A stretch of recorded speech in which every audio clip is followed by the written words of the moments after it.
aho neza abakunzi ba FIFA Entertainment tuje kubabwira amakuru mashya y'ibyabereye mu Rwanda. Tega amatwi maze umenye ibyabereye mu Rwanda ngo nibihe, kandi ukore subscribe kugira nawe ugire umusanzu w'ubutanga. Umva neza aya magambo. Perezida Paul Kagame yagiranye ibiganiro n'intumwa yihariye y'umunyamabanga mukuru wa Loni muri Repubulika ya Centrafrica, akaba n'umuyobozi mukuru w'ubutumwa bwa Loni bwo kubungabunga amahoro muri iki gihugu. Ambasaderi Valentine Rugwabiza waruherekejwe na General Humphrey Nyone.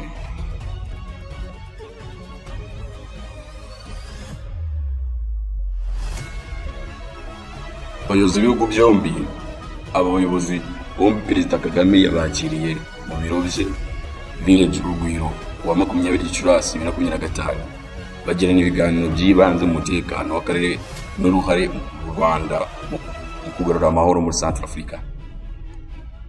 Ubutumwa bwashyizwe ku rukuta rwa X rw'ibiro by'umukuru w'igihugu bigaragaza ko ibiganiro byabo by'ibanze ku mutekano mu karere, banagaruka ku musanzu w'u Rwanda mu bikorwa byo kugarura amahoro muri Repubulika ya Centrafrica.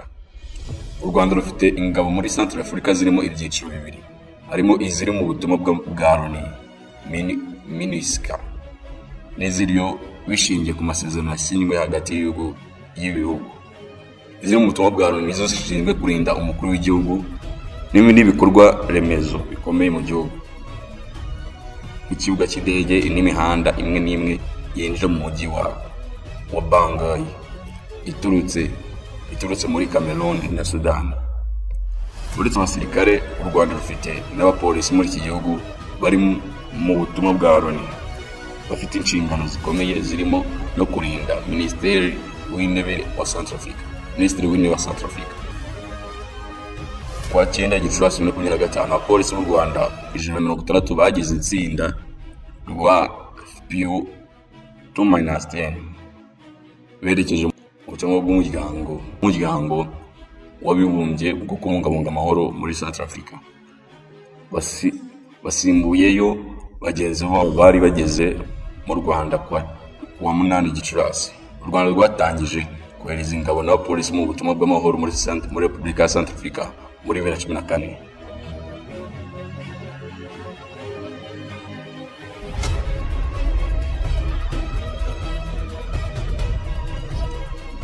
Nayo makuru twabashije kumenya, turaza kumbwira amakuru arambuye nyuma y'amakuru dufite twizeye ubu ngubu. Murakoze gukurikirana FIFA Entertainment, mukomeze gukora subscribe kuri YouTube channel yacu, ndetse following ku zindi mbuga zose harimo Instagram, Facebook, Twitter ndetse n'izindi. Mutugane tubafashe.